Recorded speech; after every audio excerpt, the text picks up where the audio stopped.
Ito ang PITX ay matatagpuan sa Macapagal Avenue sa tinaguriang malapit sa tinaguriang Entertainment City. So pag manggagaling ka ng Rojas Boulevard, daan ka lang ng Macapagal Avenue din sa dulo. Makikita mo na ang PITX. Ganon yun mga kaibigan. Dito po yung sakayan ng marami para maiwasan ng congestion sa Metro Manila.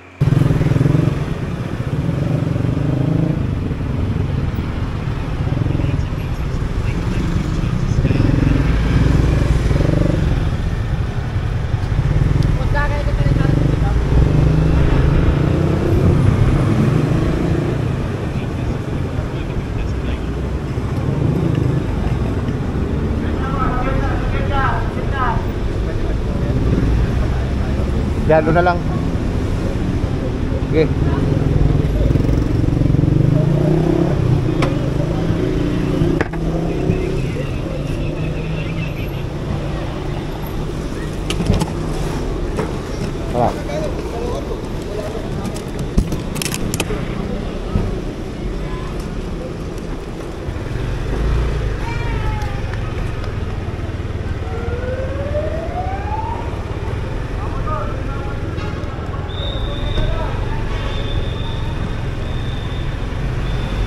Ang PTIX guys, inaugurate ito ng panahon ng Duterte administration. So Tatay Diggs lang, malakas sa Kalam. Yan, Tatay Diggs lang sa Kalam. Bayview Park. This is a promo. Where am I going now?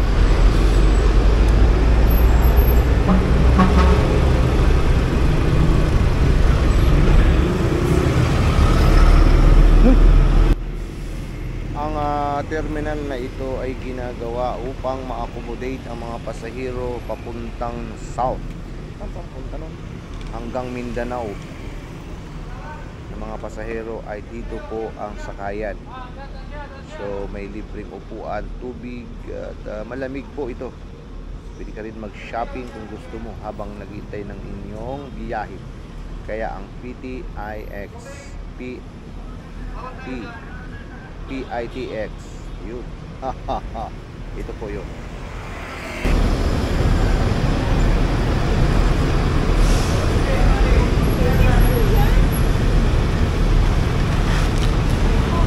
Ba? Ito. Dito. Okay. Alright. PITX Paranaque Integrated Bus Terminal Express. Ay nako, supply na naman.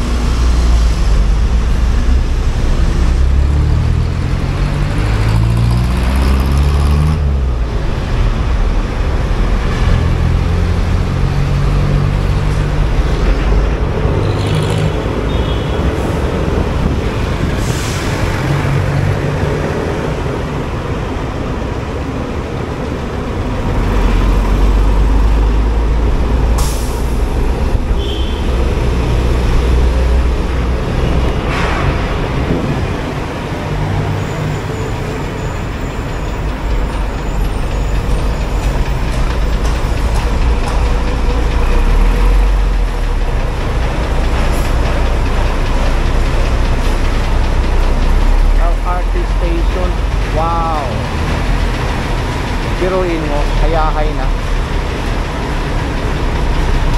Pagbaba mo ng bus, dito ka ng LRT. Grabe, very convenient. Ganun ka convenient. Salamat talaga kay Tatay Diggs.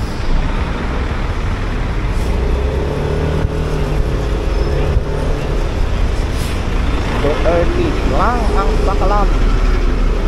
Enap na lang talaga ang Duterte.